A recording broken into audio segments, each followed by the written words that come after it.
함께 사도신경으로 우리의 신앙을 고백합니다. 나는 전능하신 아버지 하나님 천지의 창조주를 믿습니다. 나는 그의 유일하신 아들 우리 주 예수 그리스도를 믿습니다.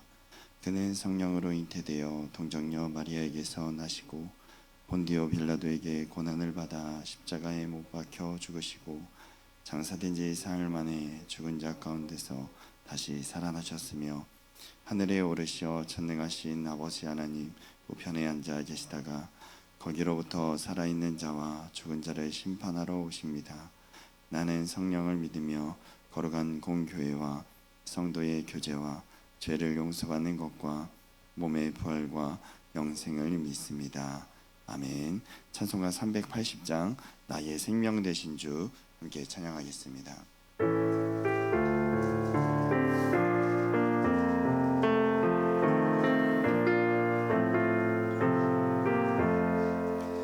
나의 생명 되신 주 주님 앞에 나아갑니다. 주의 흘린 보혈로 정케하사 받아주소서. 날마다 날마다 주를 찬송하겠네. 주의 사랑 줄로서 나를 굳게 잡아매소서. 괴로운 세상 지낼 때 나를 인도하여 주소서. 주를 믿고 나가면 나의 길을 잃지 않겠네. 날마다 날마다 주를 찬송하겠네. 주의 사랑 줄로서 나를 굳게 잡아매소서. 세상 살아갈 때에 주를 더욱 사랑합니다. 밝고 빛난 천국에 나의 영혼 들어가겠네. 날마다 날마다 주를 찬송하겠네. 주의 사랑 줄로서 나를 굳게 잡아매소서. 아멘. 오늘 우리에게 주신 하나님의 말씀은 요한복음 11장 36절에서 44절까지 말씀입니다. 요한복음 11장 36절에서 44절까지 말씀 함께 교독하신 후에 44절 함께 읽겠습니다. 이에 유대인들이 말하되 보라 그를 얼마나 사랑하였는가 하며 그중 어떤 이는 말하되 맹인의 눈을 뜨게 한 이 사람이 그 사람은 죽지 않게 할 수 없었더냐 하더라. 이에 예수께서 다시 속으로 비통히 여기시며 무덤에 가시니 무덤이 구리라 돌로 막았거늘 예수께서 이르시되 돌을 옮겨 놓으라 하시니 그 죽은 자의 누이 마르다가 이르되 주여 죽은 지가 나흘이 되었음에 벌써 냄새가 나나이다. 예수께서 이르시되 내 말이 내가 믿으면 하나님의 영광을 보이리라 하지 아니하였느냐 하시니 돌을 옮겨 놓으니 예수께서 눈을 들어 우러러 보시고 이르시되 아버지여 내 말을 들으신 것을 감사하나이다. 항상 내 말을 들으시는 줄을 내가 알았나이다. 그러나 이 말씀을 하옵는 것은 둘러선 무리를 위함이니 곧 아버지께서 나를 보내신 것을 그들로 믿게 하려 함이니라. 이 말씀을 하시고 큰 소리로 나사로야 나오라 부르시니 함께 읽겠습니다. 죽은 자가 수족을 배로 동인 채로 나오는데 그 얼굴은 수건에 쌓였더라. 예수께서 이르시되 풀어놓아 다니게 하라 하시니라. 아멘. 기도하겠습니다. 고마우신 하나님, 지난 간밤에도 우리의 삶을 지켜주시고 오늘 하루도 주의 은혜 가운데 시작하게 하심에 참으로 감사드립니다. 하루를 시작하며 이 귀한 하루가 주님의 것임을, 주님과 동행함을 기쁨으로 맞이하며 이 시간 이 자리에 우리 모두가 모였습니다. 우리에게 은혜를 주시고 우리에게 부어주시는 그 풍성한 은혜를 이 새벽에도 경험하게 하여 주옵소서. 하나님이 주신 것에 감사함으로 귀한 예물 드린 손길들을 축복하여 주옵소서. 감사의 예물과 일천번째 예물로 주님 앞에 귀한 예물 드렸습니다. 이 귀한 예물을 통하여서, 귀한 성김을 통하여서 하나님의 나라를 사모하는, 또한 기도하는 바가 주의 은혜 가운데 이루어질 수 있는 귀한 삶이 되게 하여 주옵소서. 오늘도 우리에게 말씀하시는 살아계신 예수 그리스도의 이름으로 기도합니다. 아멘. 할렐루야. 이 새벽에도 은혜의 자리에 나오신 여러분 모두를 주님의 이름으로 사랑하고 축복합니다. 우리 지난 한 주간 요한복음 10장 말씀을 바라보면서 선한 목자와 또한 사꾼 목사에 대해, 참된 목자란 무엇인가에 대해 함께 말씀을 나누게 되었습니다. 유대인들은 예수님이 행하신 일들에 대하여 믿었지만 예수님이 하나님의 아들이시다라는 사실은 믿지 않았던 것이죠. 그래서 예수님과 끊임없이 논쟁하는 장면이 우리 지난 한 주간 바라보았던 요한복음 10장의 말씀입니다. 이 10장이 마무리되면서 예수님은 어디로 향하시냐? 베다니로 향하셨다라고 성경은 이야기하는데요. 예수님이 가셨던 이 베다니는 세례 요한이 세례를 베풀었던 베다니로 발걸음을 향하셨다라고 이야기합니다. 여러분, 성경의 베다니는 두 곳입니다. 방금 말씀드렸던 세례 요한이 세례를 베풀었던 이 베다니와 또한 마르다와 마리아, 나사로가 살았던 베다니, 이 두 곳이 존재합니다. 예수님이 가셨던 곳은 마르다와 마리아와 나사로가 있었던 베다니가 아니라 세례 요한이 세례를 베풀었던 그곳, 그 베다니로 발걸음을 향하셨던 것이죠. 그리고 이곳에서 나사로가 있었던, 마리아와 마르다가 있었던 그곳으로 향하기 위해선 강을 건너야만 했던 것입니다. 이 11장, 이 장소에 대한, 이곳으로 예수님이 발걸음을 옮기셨다라고 이야기하며 11장이 시작됩니다. 그리고 11장 1절에 보면 이런 이야기가 시작되죠. 어떤 병자가 있으니 이는 마리아와 그 자매 마르다의 마을 베다니에 사는 나사로라라고 시작합니다. 예수님은 마리아와 마르다와 나사로 이 가정을 참 사랑하셨죠. 그래서 예수님은 꼭 베다니에 향하시면 이 가정을 들려서 그 가정 안에서 함께 교제를 나누셨습니다. 그런데 그 가정 안에 생겼던 문제는 무엇이냐? 나사로가 병에 걸렸다라는 것입니다. 예수님이 이 가정에 대하여 어떻게 생각하셨는가? 5절은 이렇게 이야기하죠. 예수께서 본래 마르다와 그 동생과 나사로를 사랑하시더니 라고 말씀합니다. 얼마나 예수님이 이 가정을 아꼈는가라는 것을 이 본문을 통하여 우리가 알 수 있는 것이죠. 그런데 나사로가 병에 걸려 죽을 것 같다라는 소식이 예수님에게도 들려졌다라는 거예요. 여러분, 이러한 소식을 듣는다, 여러분 주변에 누군가 큰 병에 걸렸다, 여러분 어떻게 하시겠습니까? 곧바로 전화를 하거나 이 사람에게 찾아가서 위로하는 것이, 가까운 사례라면 위로하는 것이 맞을 것입니다. 그런데 예수님은 어떤 분이시죠? 병자를 고치시는 분이시잖아요. 마리아와 마르다, 나사로는 예수님이 어떤 분이신지 알고 있었을 것입니다. 그런데 예수님이 곧바로 오시지 않았다는 것입니다. 나흘이 지나서야 도착하게 되는 것이죠. 저도 예전부터 성경을 보면서 왜 예수님은 곧바로 가지 않으셨을까? 나사로가 죽기 이전에 가셨으면 예수님이 바로 치료하셨을 텐데 왜 예수님이 곧바로 가지 않으셨을까라는 그러한 의문을 가지게 됩니다.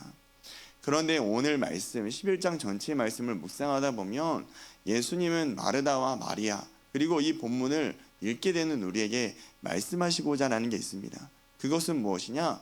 바로 내가 믿느냐라는 것이죠. 26절 말씀에 보면 이렇게 말씀합니다. 무릇 살아서 나를 믿는 자는 영원히 죽지 아니하리니 이것을 내가 믿느냐라고 이야기하십니다. 예수님께서는 그 가정에 찾아가셔서 먼저 무엇을 말씀하시냐? 나를 믿는 자 영원히 죽지 아니하리니 이것을 내가 믿니? 너의 믿음을 한 번 더 점검하고 계시다라는 것이죠. 우리의 생각과 다르게 예수님이 일하실 때가 있습니다. 우리의 생각과 전혀 다르게 예수님이 찾아오실 때가 있다라는 것이죠. 그런데 이러한 상황 가운데에 우리가 원하는 때와 하나님의 때가 다를지라도 변함없는 한 가지 사실은 무엇이냐?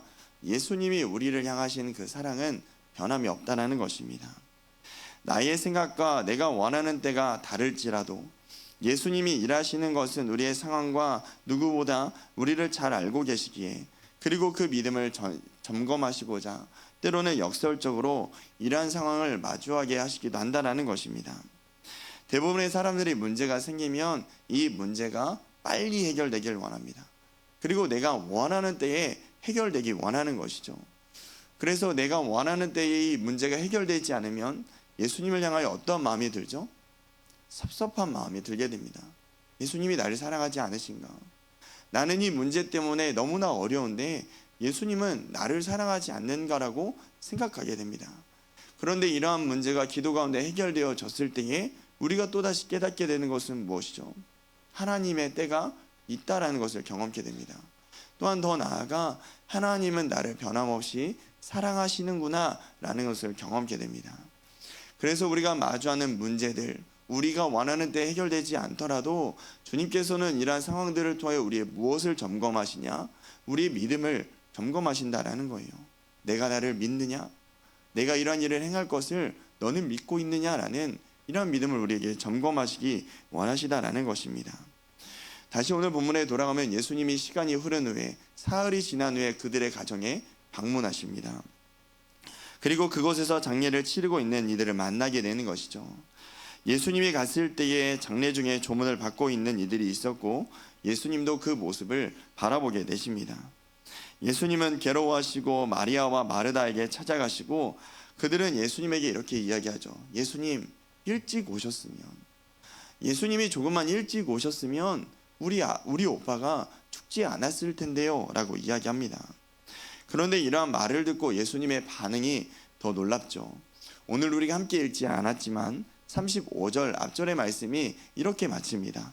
예수께서 눈물을 흘리시더라. 예수님은 이러한 조문받고 예수님이 만났던 마리아와 마르다 이 두 자매를 만나면서 눈물을 흘리셨어요. 그런데 다시 생각해 보면 예수님은 이 가정을 찾아가실 때에 어떤 마음으로 찾아가셨을까요? 단순히 내가 사랑하는 이 가정에 나사로가 죽었다라는 소식을 듣고 위로하고자 찾아가셨다라는 것이 아니라 어떻게 보면 예수님께서는 이 나사로를 살리실 수 있다라는 그 마음을 가지고 찾아가셨을 것입니다. 그런데 예수님은 그들을 바라보며 눈물을 흘리신 것이죠. 조금 기다려봐, 내가 다시 살려줄게, 이렇게 말씀하신 것이 아니라 예수님은 먼저 같이 눈물을 흘리시고 그들의 마음을 공감하여 주셨다라는 것이죠. 이러한 모습을 보았던 이들, 그래서 36절이 이렇게 시작되는 것입니다. 이에 유대인들이 말하되, 예수님이 눈물 흘리는 이 모습을 바라보며 유대인들이 말하는 것이죠. 그를 얼마나 사랑하였는가 하며, 예수님이 눈물 흘렸던 이 모습을 바라보며 예수님이 이들을 얼마나 아끼셨는가 라고 이야기하는 것입니다. 그리고 예수님께서 이렇게 말씀하시고 눈물을 흘리고 이들이 얼마나 예수님이 이들을 사랑하셨는가 말하였는데, 이어지는 37절에 보면 예수님이 맹인의 눈도 뜨게 하셨는데 죽지 않게 하실 수도 있지 않았습니까? 라고 이야기합니다. 예수님이 이들의 옆에 찾아왔을 때에 예수님 잘 오셨다라고, 이제 예수님이 일하실 때라고 말하는 것이 아니라 그들에게는 지속적으로 무엇을 말합니까? 예수님이 일찍 오셨다라면, 자신들이 원하는 때만 지속적으로 반복하여 이야기하고 있는 것입니다. 예수님이 마음이 어떠했을까요? 예수님은 그동안 행하신 일들을 보고 믿었다라면, 경험했다라면 이 말을 하기보다 예수님이 일찍 오셨다라면, 내가 원하는 때에 예수님 일하셨다라면 이라고 말하는 것이 아니라, 예수님, 우리가 기다렸습니다. 예수님이 일하시는 그때를 내가 기다렸습니다 라고 말해야 했지 않았을까요? 그렇게 그들에게 예수님은 믿음을 요구하셨지만 믿음의 반응보다 왜 예수님이 일하지 못하셨을까라는 의문만 끊임없이 제기하게 됩니다. 예수님은 이러한 비통한 마음을 가지고 무덤가로 향하시게 되죠. 성경에 나타난 것처럼 그 무덤 앞에는 돌이 놓여져 있었습니다. 예수님이 가셨을 때에 벌써 무덤 앞에 큰 돌이 놓아져 있었고, 예수님은 그 돌을 바라보시며 돌을 치워라 라고 이야기하죠. 여러분, 그런데 예수님 끊임없이 믿음에 대해 점검하게 하셨지만, 믿음을 요구하셨지만 마르다가 뭐라고 얘기합니까? 예수님, 죽은 지 벌써 오랜 시간이 지났는데 냄새가 나는데, 시체는 벌써 부패하였을 것인데 이 돌을 치워봤자 무슨 의미가 있습니까? 라고 이야기하고 있는 거예요. 그런데 예수님이 먼저 마르다에게 찾아오셨을 때 그녀에게 무엇을 점검하셨냐? 내가 나를 믿느냐? 내가 누구인지 너는 아니? 라고 말했을 때에 마르다는 뭐라고 고백하냐? 예수님은 하나님의 아들이시죠. 예수님이란 분이 어떤 분이신지 마르다는 너무나 잘 알고 있었습니다. 잘 알고 있었고 자신이 하는 이 예수님에 대한 믿음의 고백 또한 드렸던 것이죠. 그런데 이 여인은 지식적으로만 예수님을 알고 있었던 거예요. 예수님이 어떤 분인지 알고는 있었지만, 믿는다라고 말하였지만 그녀에게 부족했던 것은 무엇입니까? 행함이 부족했다라는 거예요. 예수님이 어떤 분이신지는 알고 있었지만 예수님이 어떠한 일을 행하신다라는 그 믿음의 고백과 동시에 있어야 되는 것이 행함이었는데 그녀는 이러한 행함이 없었다라는 것이죠. 사실 이 마르다의 모습이 때로는 우리의 모습과 같지 않을까라고 묵상하게 됩니다. 우리가 말씀을 듣고 묵상하고 기도하면서 여러분 어떻게 고백하시죠? 예수님 행하실 일들을 나는 믿습니다. 내가 원하는 때가 아니더라도 예수님이 나의 삶 가운데 일하실 것을 나는 믿습니다라고 예수님을 향하여 믿음은 끊임없이 고백해요. 그런데 예수님 앞에 이러한 믿음을 고백하지만 우리의 마음 가운데 예수님이 이러한 일을 행하라고 했을 때에 우리는 과연 행함으로 이 믿음을 나타내고 있는가 다시 한번 돌아보게 된다는 것입니다. 우리가 잘 아는 야고보서의 말씀에도 행함이 없는 믿음에 대해 뭐라고 이야기합니까? 죽은 믿음이라고 이야기하죠. 그러면서 이러한 비유를 합니다. 어떤 형제 자매를 바라보면서 너 왜 여기서 굶주리고 있냐고, 빨리 가서 먹을 것 좀 먹고 따뜻하게 좀 지내라고 이야기하는데 이 사람에게 어떠한 도움도 주지 않는다라면 과연 이 사람이 그 사람을 향하여서 사랑의 마음이 있는가라고 예를 들어 설명합니다. 예수님을 믿는다라는 것은 단순히 그분이 누구인가를 아는 것을 뛰어넘어서 우리에게 말씀하시고자 하는 그 바를 행함으로 나타내는 것이 예수님을 믿는 것입니다. 지식적으로만 예수님을 아는 것이 아니라 나의 삶 가운데 말씀하시는 그 말씀에 순종하는 것이 우리가 예수님을 믿는다라고 말하는 것이다라는 것이죠. 그래서 여러분, 아브라함이 대표적인 예가 되는 것입니다. 우리가 아브라함을 믿음의 조상이라고 부르는 것이 그는 하나님을 알았고 하나님을 아는 지식에서 끝난 것이 아니라 행함으로 그 믿음을 나타내 보여주었기 때문입니다. 야고보서 2장 23절에 대해 아브라함에 대해 성경은 이렇게 이야기하죠. 이에 성경에 이른바 아브라함이 하나님을 믿으니 이것을 의로 여기셨다는 말씀을 이루어졌고 그는 하나님의 벗이라 칭함을 받았나니 라고 이야기합니다. 하나님의 부르심 앞에 아브라함은 하나님이 어떤 분이신가 알았습니다. 지식적으로 알았다는 것이죠. 그리고 그는 하나님을 믿음을 가지고 믿는다는 그 마음을 가졌는데요, 믿음의 마음을 가진 다음이 더 중요했습니다. 행함으로 발걸음을 옮겼다는 것입니다. 오늘 예수님은 그 자리에 있었던 이들, 마르다와 마리아에게 원하셨던 믿음은 무엇이냐? 내가 왔을 때에 너의 오빠를 살릴 것이다라는 그 믿음. 왜 이제 오셨어요? 라는 예수님을 향한 그 안타까운 마음을 쏟아내기보다 예수님의 행하실 일들에 대한 믿음과 그 믿음의 고백과 행동을 요구하셨다는 것입니다. 그래서 마르다가 보여주어야 할 모습은 무엇이냐? 예수님이 돌을 옮겨라 라고 이야기하셨을 때에 예수님 이제 와서 뭐 하시려고요? 라고 말하는 것이 아니라 예수님 우리가 기다렸습니다. 예수님이 일하실 때를 내가 기다렸습니다 라고 말하며 우리에게 어떤 행동을 요구하실 때에 순종함으로 그 행동에 나타나야 된다는 것입니다. 그렇게 그녀의 행동에 대해 예수님은 40절 이렇게 말씀하시죠. 예수께서 이르시되 내 말이 내가 믿으면 하나님의 영광을 보리라 하지 아니하였느냐 하시니, 내가 믿으면 하나님의 영광을 볼 수 있다라는 거예요.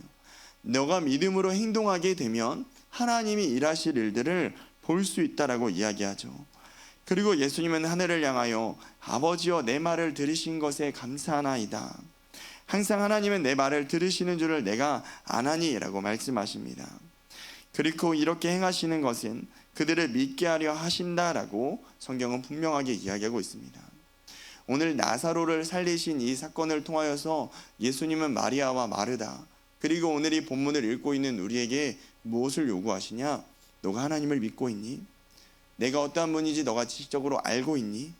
우리는 안다라고 믿음으로 고백하며 예수님을 믿습니다라고 말하지만 그 이유 내가 믿는다라면 내가 원하는 것을 행함으로 나타내 보이기를 원한다라는 것이 오늘 우리에게 보여주고 있는 본문의 말씀이 아닐까 묵상하게 됩니다.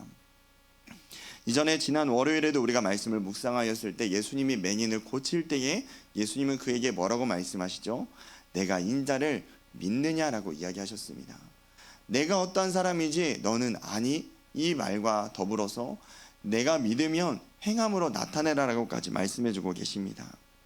다시 말씀드리는 것처럼 예수님을 믿는다라는 것은 지식적인 알미 아니라 지식적으로 예수님이 어떤 분이신지 우리가 알았다면 우리에게 말씀하시고자 하는 것을 행함으로 나타내 보여주는 것이 곧 예수님을 믿는다라고 말하는 것입니다. 내가 그분을 통하여 무언가를 얻어야지라고 말하는 것이 아니라 그분이 내가 무언가 하지 않아도 나의 필요를 채워주시는 분이기 때문에 내가 행함으로 이 믿음을 나타내 보여주는 것, 이것이 바로 참된 믿음이자 예수님을 믿는다라고 말하는 것입니다. 오늘 나사로를 살리신 예수님의 기적 속에 이러한 믿음의 행함이 우리에게도 중요하다라는 것을 가르쳐주고 있습니다. 여러분 최근 들어 얼마나 예수님의 말씀에 순종함으로 그 믿음의 행동을 보여주고 계십니까? 나는 예수님을 믿죠. 나는 하나님을 잘 알고 있죠. 오늘 이 새벽에도 기도하며 하나님 나에게 이러한 기도의 제목들을 이루어 가실 하나님이 어떤 분이신가 나는 믿습니다 라고 말하지만 정작 오늘 하루의 삶을 시작하셨을 때 어떠한 믿음의 행동을 요구하셨을 때에 주저하고 있지 않은가 다시 한번 돌아보게 된다는 것입니다.